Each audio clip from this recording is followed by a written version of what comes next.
खालिद साहब, एक और बड़ी इंपॉर्टेंट बात है क्रिकेट में, स्पेशली T20 क्रिकेट के अंदर टॉस बड़ा इंपॉर्टेंट होता है।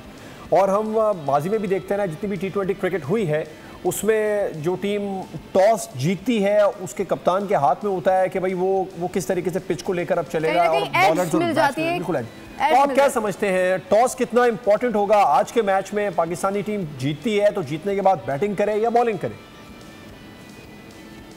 देखिए, वो कई ऐसी विकेटें होती हैं जिसमें टॉस की अहमियत होती है। मसलन इंग्लैंड वगैरह में टॉस की अहमियत होती है क्योंकि वहाँ पे गेंद बहुत मूव करता है और जो शुरू में बैटिंग टीम कर रही होती है उसको मुश्किलात भी पेश आती हैं।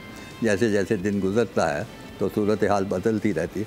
लेकिन ये शारजाह की विकेट या UAE की विकेटों पे मैं नहीं समझता कि कोई इतनी ज़्यादा अहमियत है, सिवाय इसके कि अगर आपने मंसूबा ये बनाया हुआ है कि हमारी बैटिंग बड़ी अच्छी है, हम एक अच्छा हदफ दे सकते हैं मुखालिफ टीम को, तो यकीनन आप पसंद करेंगे कि आप पहले टॉस जीतें और पहले बैटिंग करें।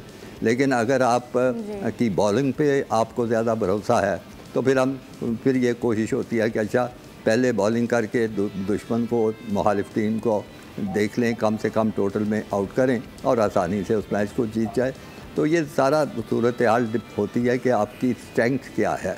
तो मौजूदा सूरत हाल में पाकिस्तान जो है अच्छी बैटिंग भी है, स्पिनर भी हैं, बॉलर भी हैं, तो कोई फ़र्क नहीं पड़ता कौन सी टीम टॉस जीतती है। जिसने भी पहले खेलना है ज़ाहिर है उसको कोशिश करनी होगी कि एक अच्छा हदफ दे। अगर अच्छा हदफ नहीं देगी तो फिर बॉलर क्या कर सकेंगे। ठीक है, सब्सक्राइब करें और बेल दबाएं ताकि कोई खबर रह न जाए।